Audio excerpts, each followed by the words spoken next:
भाई कैसे हो? मैं तो फिर से आ चुका। तो मैं तो आज रात को चिकन लेग पीस खाऊंगा। तुम क्या खाते हो रात को?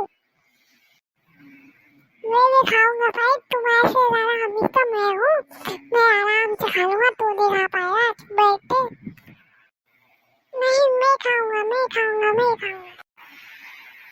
नहीं मैं खाऊंगा, मैं खाऊंगा, मैं खाऊंगा। मैं भी लेग पीस पहले बहुत सारे लेग पीस खाऊंगा। चल फिर रात को देखेंगे कौन ज्यादा खाएगा, चल देखते हैं। ठीक है देख लेंगे, चल देख लेना भाई। मेरी मम्मी मुझे ज्यादा से ज्यादा चिकन लेग पीस खिलाएगी, तू बिल्कुल नहीं खा, एक बार नहीं खा पाओगे, देख तक नहीं पाओगे। नहीं मैं खाऊंगा तो तुम्हें देख लेना, तुम देखोगे मेरे घर में 1 लाख पड़े होंगे, खा लेना, कल देख लेना। और भाई मैं तो चलता हूँ, बाय बाय, मैं जा रहा हूँ।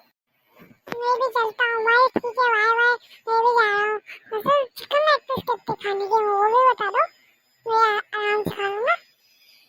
तुम खा भाई, तुम भाई फिर भी देख ही लेना, मैं ही चिकन लेग पीस खा पाऊंगा, तुम तो कभी खा पाओगे अपनी जिंदगी में, कभी नहीं।